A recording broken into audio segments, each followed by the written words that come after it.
Kisah asal-usul Nyi Roro Kidul.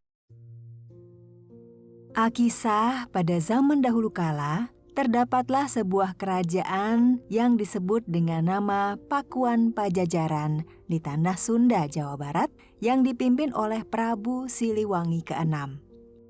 Sang Prabu dikenal karena sifatnya yang bukan hanya arif serta bijaksana, namun ia juga seorang pemberani. Karenanya, ia kerap kali pergi berburu seorang diri tanpa ditemani para pengawalnya. Seperti hari itu, di mana Prabu Siliwangi berburu hewan di hutan belantara seorang diri saja. Karena perhatiannya terlalu terfokus pada hewan yang akan ia buru, tanpa disadarinya, ia memasuki jantung hutan yang cukup dalam. Pada akhirnya, siang pun kemudian berganti malam. Ketika sang Prabu bersiap untuk kembali ke kerajaannya, ia mulai kebingungan. Prabu Siliwangi tidak tahu di mana ia berada. Di mana ini? Sepertinya aku tidak melewati tempat ini tadi. Lalu, bagaimana aku tahu jalan pulang? Gawat! Sepertinya aku tersesat. Setelah berputar-putar untuk menemukan jalan keluar, ia akhirnya kelelahan dan memutuskan untuk beristirahat sejenak di tengah hutan. Saat itulah tiba-tiba saja tampak di matanya seorang perempuan berparas cantik jelita muncul di hadapan Prabu Siliwangi. "Selamat malam, Kisanak. Mengapa kau terlihat lelah dan bingung? Apakah engkau tersesat?" Mata Baginda pun seketika berbinar penuh harap menyambut harapan bantuan yang akan datang. Wahai Adinda, benar sekali. Sepertinya aku salah jalan tadi. Dan ketika aku semakin dalam memasuki area hutan, aku tidak tahu jalan kembali ke kota. Bersediakah kau membantuku menemukan jalan keluar dari hutan ini? Perempuan cantik itu terdiam sejenak, sebelum kemudian menjawab, "Baiklah Kisanak, aku akan membantumu. Namun, ada satu syarat yang harus kau jalani. Kau harus tinggal bersamaku di tengah hutan ini untuk sementara waktu. Apakah kau bersedia menerima syarat itu?"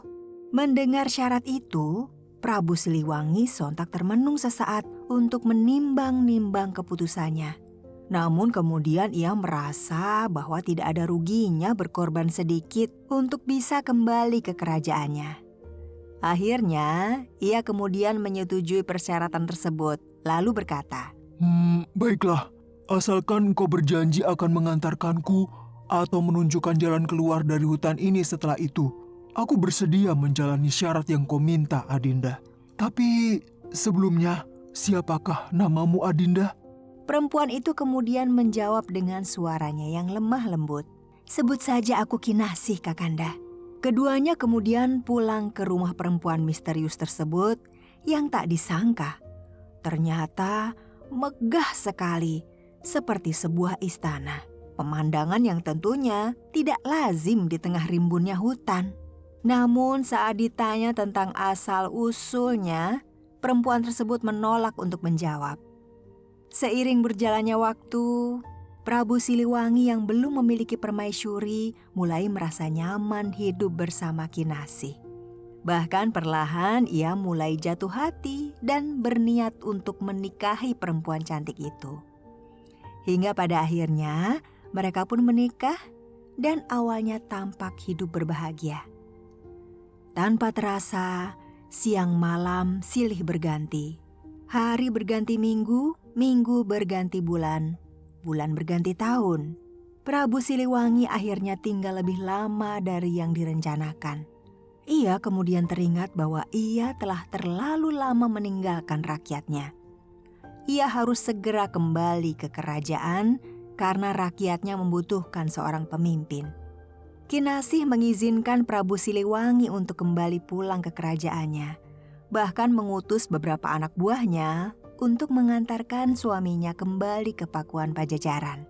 Sesampainya di istana, Prabu Siliwangi disambut dengan gembira oleh rakyat Pakuan Pajajaran. Selama ini mereka mengira bahwa sang pemimpin telah berpulang. Mulai saat itulah Sang Prabu kembali menjalankan tugasnya sebagai raja seperti sedia kala. Waktu pun berlalu.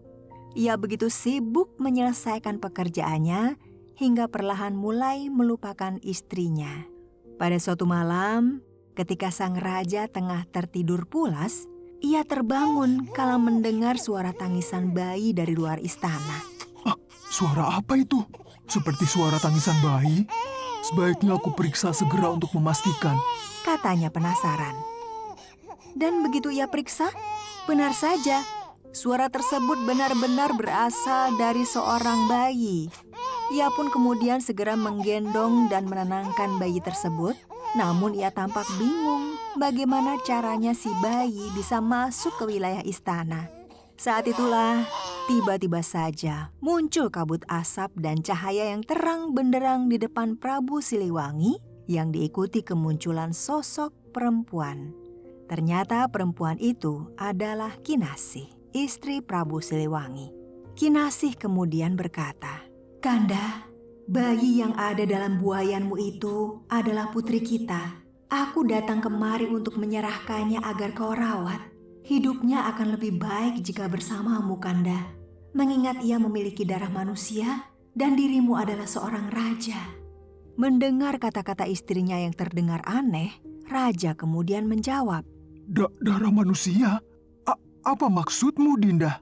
Kinasih kemudian menjawab, "Kau perlu tahu, Kanda, bahwa aku datang dari bangsa siluman dan aku adalah ratu penguasa hutan.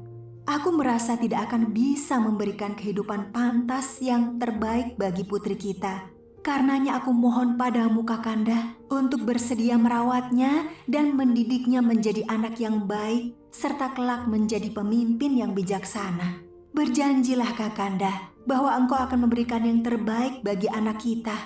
Oh, tapi Adinda, Sang raja berusaha menjawab, namun belum sempat bertanya dan berkata banyak, sang ratu siluman hutan itu lenyap begitu saja ditelan malam. Dengan perasaan campur aduk, Prabu Siliwangi menggendong bayi perempuan yang cantik tersebut ke dalam istana. anakku, jangan khawatir. Kau akan aku asuh dengan baik. Dan kelak kau akan menjadi putri yang cantik, jelita, dan cerdas. Mulai saat ini, namamu adalah Kandita, Putri Kandita. Demikian kata sang raja. Singkat cerita, Putri Kandita tumbuh menjadi gadis yang cantik jelita dan berbudi baik.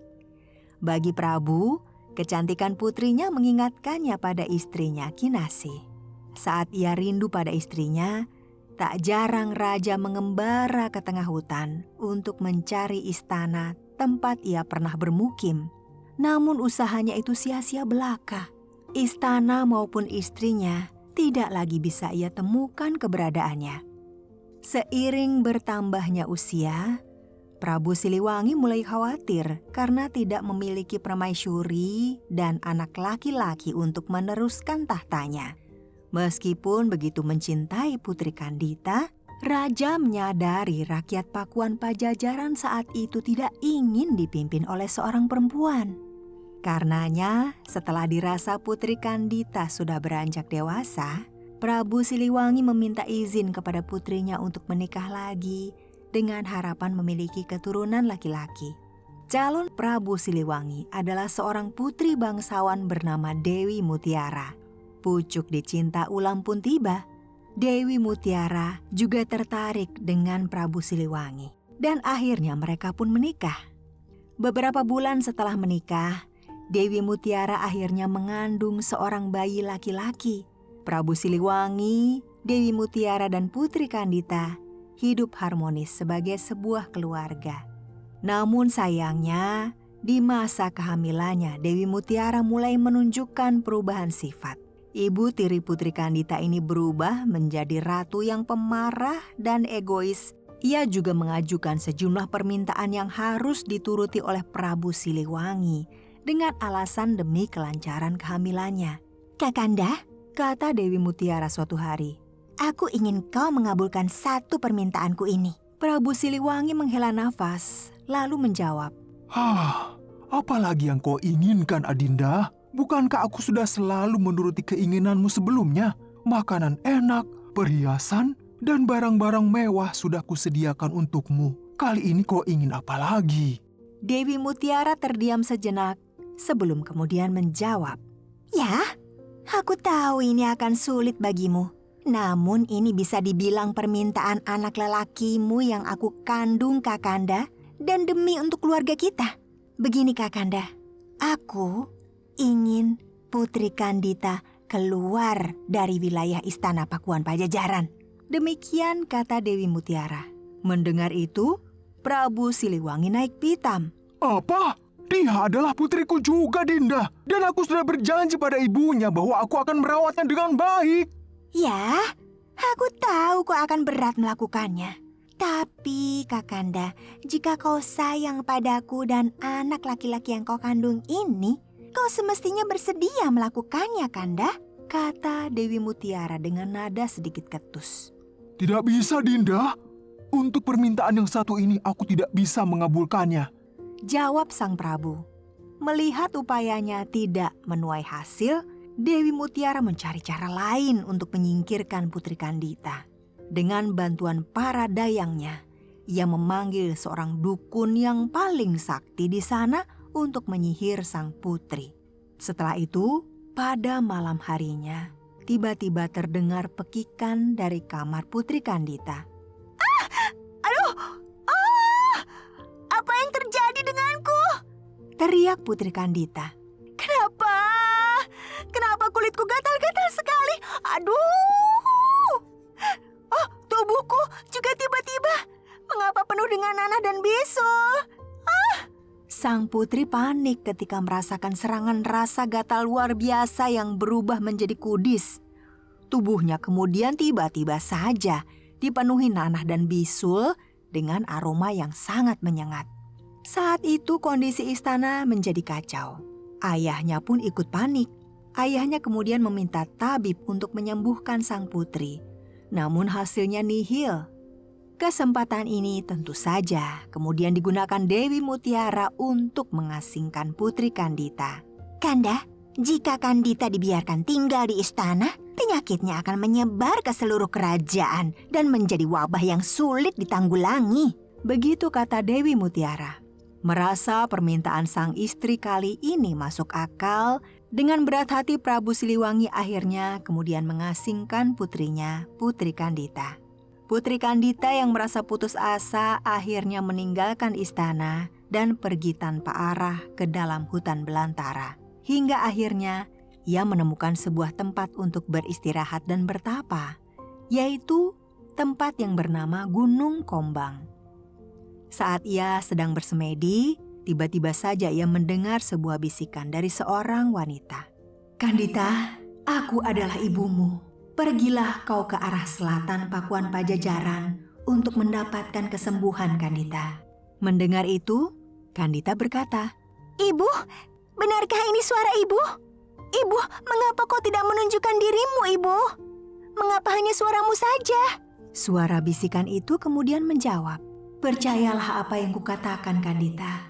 Pada saatnya nanti, kita pasti akan bertemu. Sekarang, segeralah lakukan apa yang tadi sudah kukatakan padamu.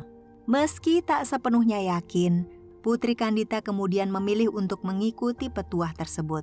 Setelah berhari-hari lamanya berjalan dan mengembara ke arah selatan, akhirnya ia tiba di pesisir pantai selatan. Sesampainya di sana, ia kembali mendengar bisikan gaib dari sang ibu. Kandita, kau sudah berada di lokasi yang tepat. Segeralah ceburkan dirimu ke dalam laut selatan ini. Tapi Bu, ombaknya sangat ganas, Ibu. Jawab Putri Kandita merasa khawatir. Percayalah pada Ibu Kandita, kau akan baik-baik saja. Bahkan penyakitmu akan sembuh seketika. Begitu jawab ibunya. Meskipun diserang ketakutan, Kandita tetap berharap untuk bisa sembuh dari penyakit yang dideritanya. Akhirnya, Putri Kandita pun menyelam dan membenamkan dirinya di dalam lautan. Benar saja, dalam sekejap seluruh kudis dan nanah pada tubuhnya mendadak hilang dan kulitnya putih bersih seperti sedia kala. Bukan itu saja, mulai saat itu ia juga menyadari ia mendapatkan kesaktian luar biasa yang memberinya kendali atas laut selatan. Merasa berhutang budi, Putri Kandita akhirnya memutuskan untuk menetap dan membangun sebuah kerajaan di bawah laut. Lambat laun, akhirnya sang putri berhasil mengumpulkan ribuan pasukan lautnya. Konon, juga banyak pangeran muda yang ingin mempersunting Putri Kandita. Namun ia memberi syarat kepada para kandidatnya itu untuk bertarung melawannya terlebih dahulu di tengah gelombang laut pantai selatan.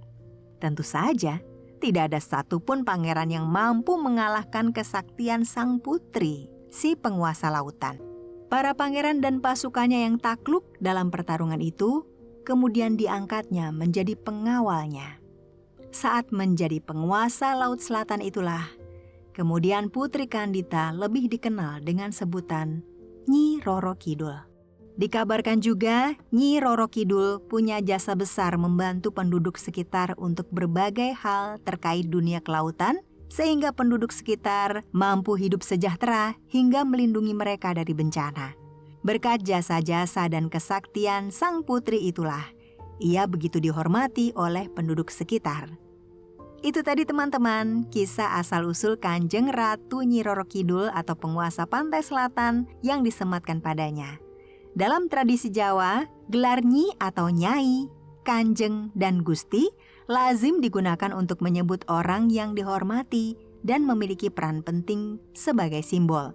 Dari berbagai versi kisah asal-usul Nyi Roro Kidul yang sudah kalian simak adalah salah satunya teman-teman. Terima kasih untuk kalian yang sudah mengikuti kisah ini.